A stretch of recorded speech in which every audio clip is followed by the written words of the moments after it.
Halo, Assalamualaikum. Nama saya Ananda Fitri Aulia dari kelas 11 MIPA 6. Di sini saya akan menjelaskan bab tentang mengapresiasi karya melalui resensi. Nah, sebelum itu, kalian tahu nggak resensi itu apa?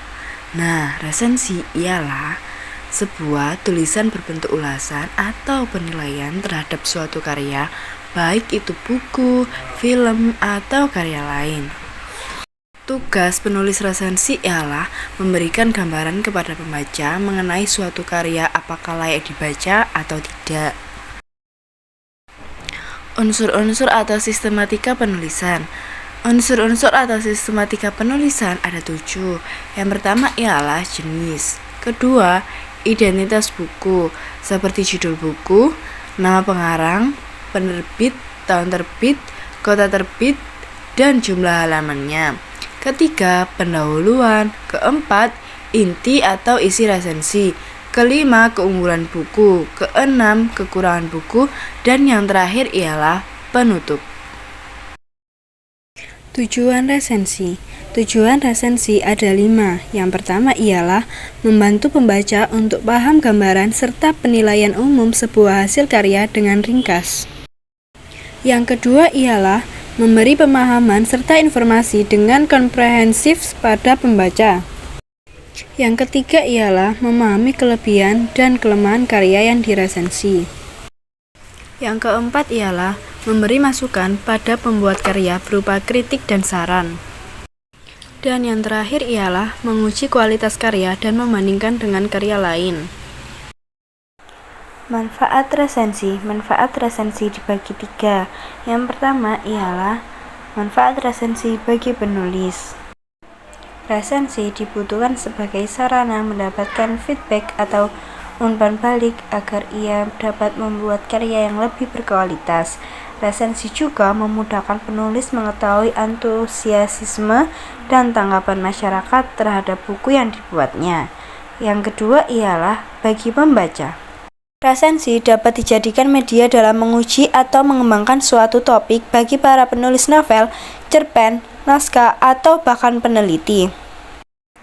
Yang ketiga ialah bagi penulis. Resensi dapat menjadi bahan pertimbangan untuk menindaklanjuti kerjasama dengan penulis atau pengarang.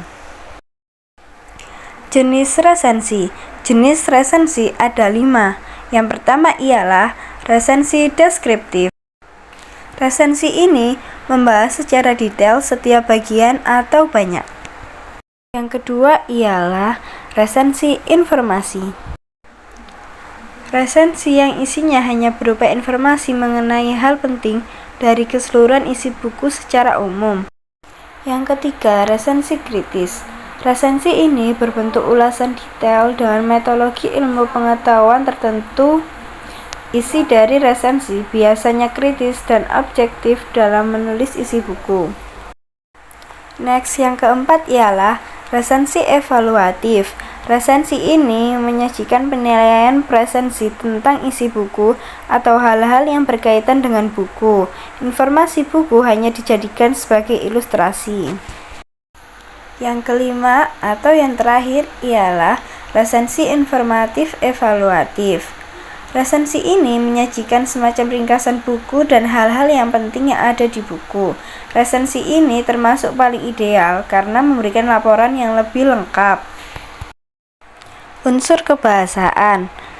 Yang pertama ialah menggunakan konjungsi.